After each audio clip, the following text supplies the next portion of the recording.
This happened.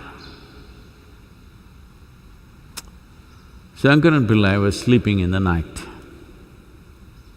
His wife poked him with her elbows in the ribs, because rib and woman have some connection.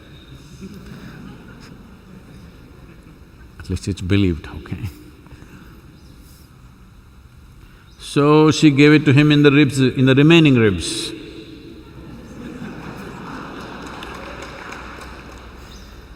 Yeah, what? She said, I heard the door squeaking. Ah, okay. Slept. Again, now knocking, not poking. Knocking in the ribs and saying, I heard it once again. The door squeaked.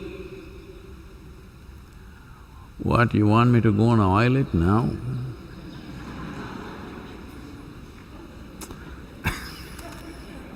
There is a bigger problem. This is not the time to oil the hinges in the door. There is a much bigger problem. The biggest problem right now is this soil degradation. Yes, there is carbon in the air. Well, they're telling you just 1 week of lockdown, it's gone almost, everything is fine. So those things will fix themselves very quickly. But if you damage the soil, it will take a century or 2 centuries to bring it back. So you cannot damage the topsoil and think we will live well by purifying the air. No. You cannot damage this topsoil and think there will be substantial water in the world. No, it will be somewhere, but it will not be available to you. If we do not want to really upset the planet and its balance, in a way that it is not inconsistent with the flourishing of human civilizations. Why is it that great civilizations did not flourish in the Kalahari desert? Simply because the soil is not rich. It's as simple as that. If we do not stop the desertification, if we do not stop soil degradation, then it is not that the planet will go away, it will not be conducive for human beings to live on it. So, it's very, very important to focus on that. Human footprint has to be reduced. There are many things to do. The most important thing is to reduce the number of feet. We have too many feet. We are nice, but we're just a bit too many. So, half the world or little more than that right now staying at home, suddenly they're saying all kinds of ratings about air quality and this one, that one, everything. At the beginning of 20th century, we were only 1.6 billion people. Today we're inching towards 8 billion. In 100 years, or little over 100 years. Well, that doesn't speak of us as conscious human beings. Obviously, we are living very compulsively. So it's time to address that. It's not that tomorrow morning population can be fixed.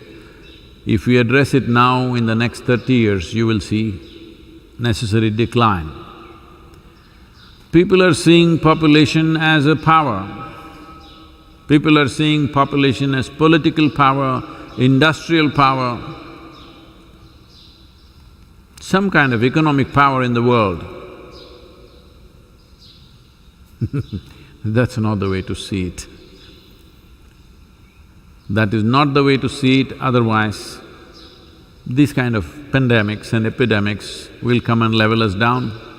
If we don't deal with this consciously, nature will do it to us in a cruel manner. Right now, that's what is in progress in a certain way. It's happening to us in a cruel way. But even this calamity impending calamity can be dealt with consciously so that it doesn't become very cruel if everybody comes to their senses. The first and foremost thing is, in your life, you do not invest your time, your thought, your emotion and your energy into anything which is not in your experience. What this means is, if you invest your thought and emotion into something that is not at your experience, you will become hallucinatory. You will already start living your next life when you have not lived this life properly. Then how do I be a spiritual seeker? Spiritual seeking means this: where you are right now, suppose you're here in this premises, you want to see something which is outside, far away. It is not that you sit here and think about it. You go climb the tallest tree and look out, you will see little better. And if you sit on the tree long enough, the tree also grows little taller, so you will see further better. So this is all you do as a spiritual seeker. From where you are, you see what is the next step. You don't think of the ultimate step because you'll become hallucinatory. This is all that's happened to most religions. Everybody is thinking of another place to go, making a mess out of this place and going to another place where rudimentary things are offered, rudimentary stuff. The way the heavens are described in various religions, I'm very clear that's one place where I don't want to go,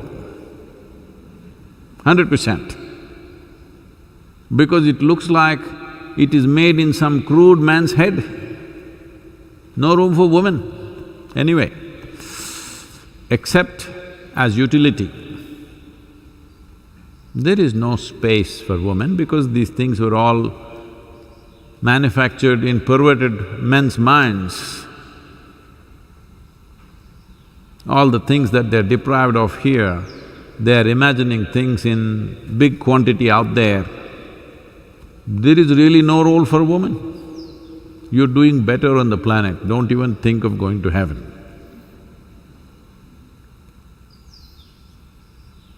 I'm definitely not going there. Not because of eligibility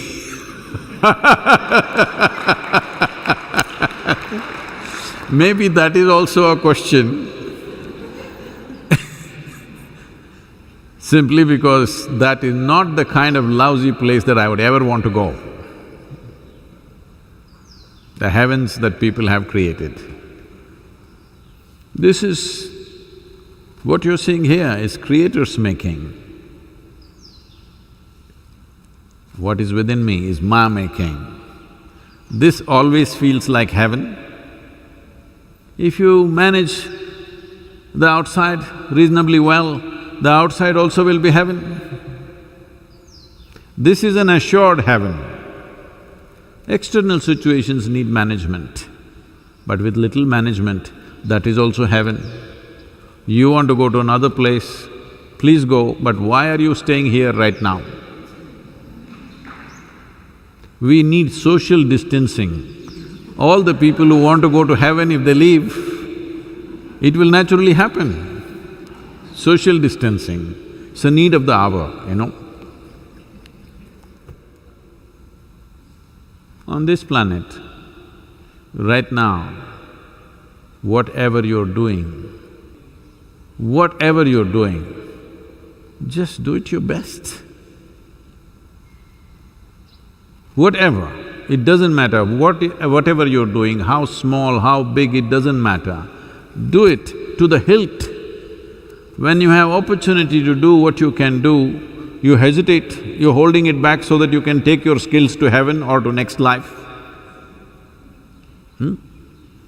Hindus want to take it to the next life, Christians and Muslims want to take it to heaven. No, please, in this life, whatever skills you have, whatever energy you have, whatever love you have, whatever joy you have, spend the damn thing here, fully, absolutely.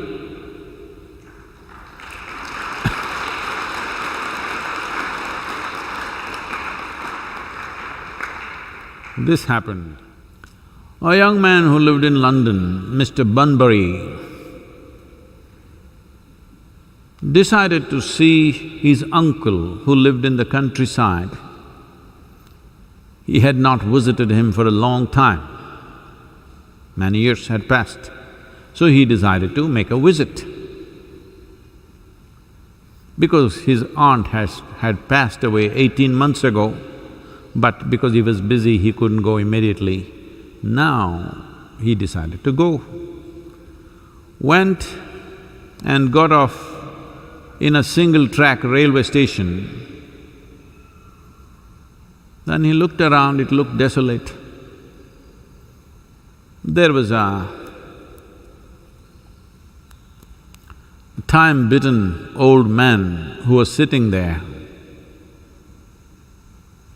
So he went up to him and asked, "My uncle Bunbury lives somewhere here.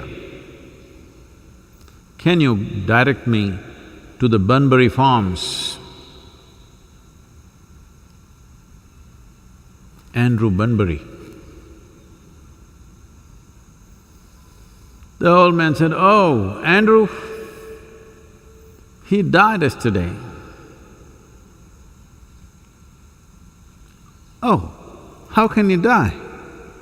I came here to spend the weekend with him." The old man looked at this well-dressed Londoner and he said, he drawled, maybe he was expecting you."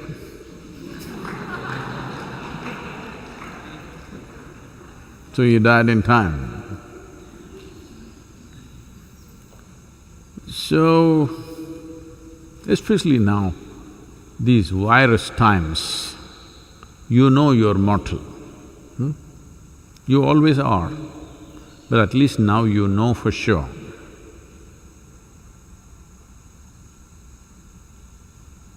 So, whatever you have, your skills, your love, your joy, your ingenuity, please show it now. Your ability to do things, show it now. Don't try to carry it to another life. Who knows?